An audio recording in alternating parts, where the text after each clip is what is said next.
Hello and welcome to News Team Boulder. I'm Michelle Gross and here's what's happening in your world today. There's a lot of excitement in downtown Devon tonight as election time is coming right down to the wire. If you haven't voted yet, you still have some time. Polls are open until 9 p.m. Eastern Standard Time. So get out there, make your vote, and until then we'll be here at the Democratic headquarters in Denver to keep you updated. Controversy over the smoking ban has created a divide between many Colorado residents. While some view the ban as a public health issue, others view it as stripping them of their personal freedoms. We're here in the heart of CU's campus at Boulder's very own Tulagi Theater to promote Illiterate Magazine, the premier magazine for art, film, and television, only known right here in Boulder, Colorado. And in just a few minutes, we're going to see burlesque dancers walk by and promote the Illiterate Magazine's first annual Naked Ill Art Walk. It's getting pretty funky down here at the Democratic Party, and by funky, I mean a six-piece jazz funk band has just hit the stage in response to what looks like a promising night for Democrats. According to recent polls, Democrats have just taken the lead. Bill Ritter had 56% over Beau Prey, and also in the polls it shows that the Democrats have also taken over the House of Representatives. So it's an exciting night here. Back to you guys in the studio. I'm here with Michelle Gross for sports. What's going on, Michelle? Well, there's deja vu in the Nuggets camp this season. A second round of the same injury follows one of the Nuggets' top players.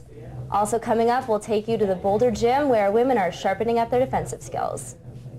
A baby in Colorado Springs is recovering after doctors say she drank a bottle full of vodka.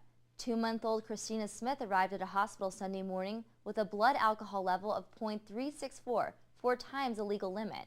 The mother of the baby, Sarah Smith, says she made up a bottle as she normally does, but made a terrible mistake.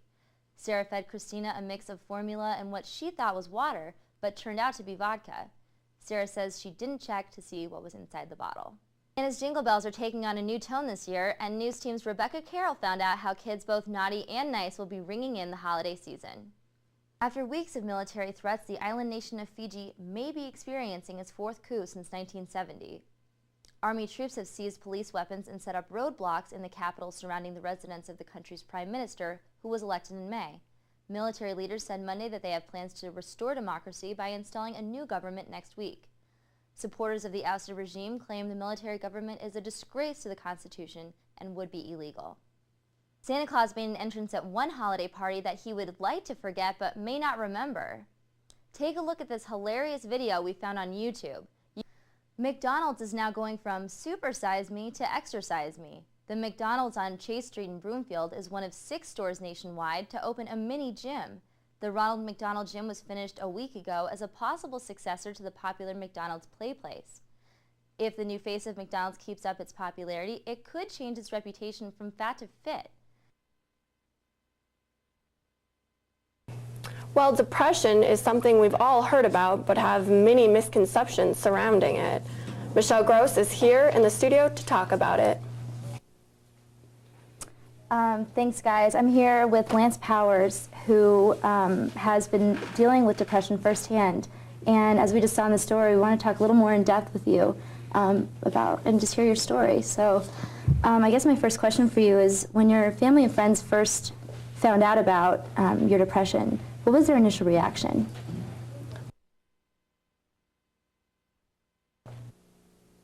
It has been called the disease of our time and is one of the hardest issues facing Americans today. This disease is most commonly known as depression. Lance Powers is a 22-year-old recent CU alum from the Leeds Business School who has been struggling with the ups and downs of depression for almost 2 years now and is still fighting.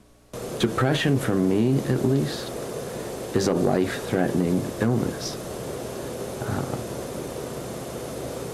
There have been 3 separate occasions where I've tried to take my own life. For Lance and many others who suffer from this disease, depression oftentimes seems to come out of nowhere. In Lance's case, he had a great social life, was proactive in many extracurricular activities, and was a straight-A student in his classes. So what is it that triggers depression? Many psychologists today are still searching for that very answer. Obviously, there are things that go on developmentally and the way that people experience trauma and the way things happen in terms of events in a life that have a big part to play in how depression expresses itself. Each year, 19 million Americans are diagnosed with some form of clinical depression, nearly 5 million of which are children. Dr. Lester Wall also hopes to clear the air in terms of what depression actually is. Depression's a biological event. Eventually becomes something where it interferes with sleep, and it interferes with motivation, and it interferes with comfort in your body. You're either too tired or too agitated. The symptoms that really form depression are more the biological events. The basis of most research done on depression amongst people of all ages is that there is in fact a physical chemical imbalance in the human brain, coupled with other outside environmental factors. The brain is composed of billions of nerve cells called neurons, which send and receive messages from the rest of your body using brain chemicals called neurotransmitters. These brain chemicals, in varying amounts, are responsible for our emotional state. Depression happens, however, when these chemical messages aren't delivered correctly between brain cells, inevitably disrupting communication. Many modern medicines and other forms of treatment have been introduced as an alternative. Among the most common forms of treatments are antidepressants such as Prozac, Zoloft, and Effexor, which are commonly prescribed depending on the condition. It is important to have a trusting relationship with your physician who knows the difference between sadness and depression and who also gets to know you. Well, sadness is a feeling, a normal feeling, something that happens in response to things in your life. Depression really becomes the absence of feeling. Lance has been to hell and back in his ongoing battle with depression, but for him, there has been one person in his life that has truly been there every step of the way. My father grabbed me by the right hand and took the first step through those gates.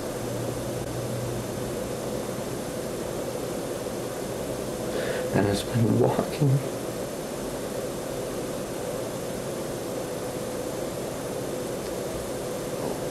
right by my side, hand in hand.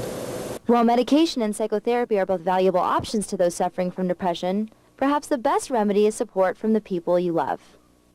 Michelle Gross with Carl Winter, News Team, Boulder.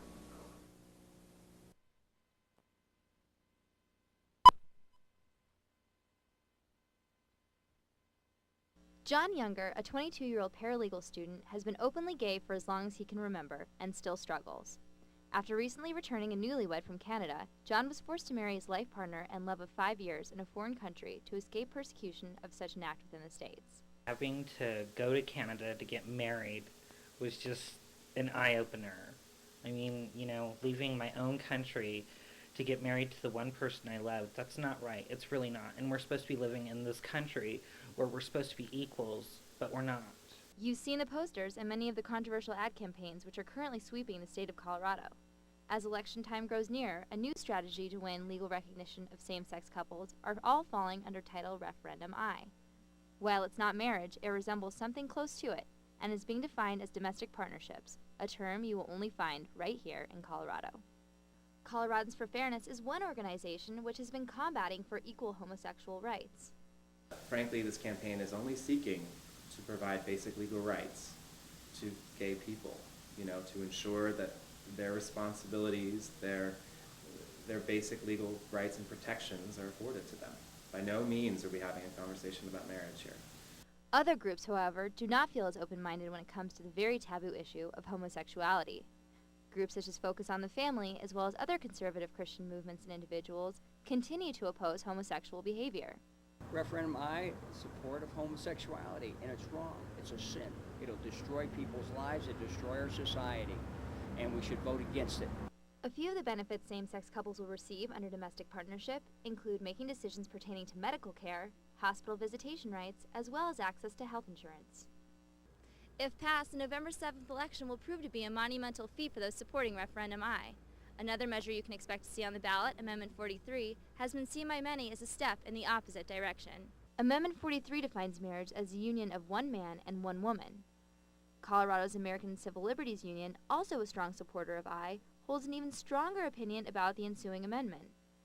For us to be writing discrimination into the Colorado Bill of Rights seems inappropriate. It's ghastly, actually. There are always two sides to every issue and one winner in every battle. This initiative will depend completely on voter turnout, giving people the opportunity to protect same-sex couples even if they support the proposed anti-marriage equality amendment. Michelle Gross, News Team, Boulder.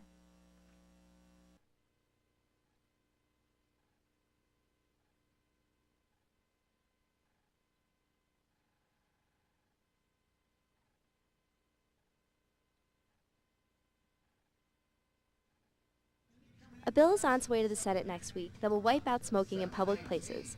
Colorado smoking bans have long been championed by health advocacy organizations. We spoke with Representative Jack Palmer about this bill. Cigarette smoke is poison, and we protect workers in the workplace from a lot of different poisons, from a lot of different safety hazards, and this is just an extension of that. We're saying that people shouldn't have to choose between earning a living and their health. Colorado's smoking ban is designed to protect both customers and employees while creating equality for Colorado businesses. I don't think it'll affect business at all in most restaurants, and it won't affect our restaurant at all. Not only do I not smoke, but it wouldn't be a situation where I want to take my child to a restaurant if they were smoking. Regulations that restrict smoking in bars and restaurants have sparked heated debates across many communities throughout Colorado. People they work all day at a job where they can't smoke. So they come to the bar on their way home from work, they want to have a drink with their friends and have a cigarette, and now they can't do that. I don't like smoking in a bar. I don't like to breathe it all the time.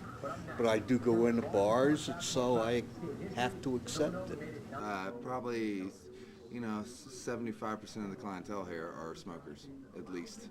Controversy over the smoking ban has created a divide between many Colorado residents.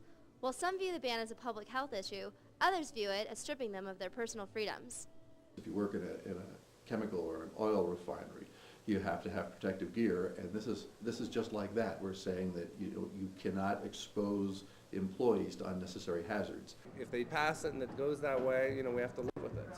This is Michelle Gross, News Team, Boulder.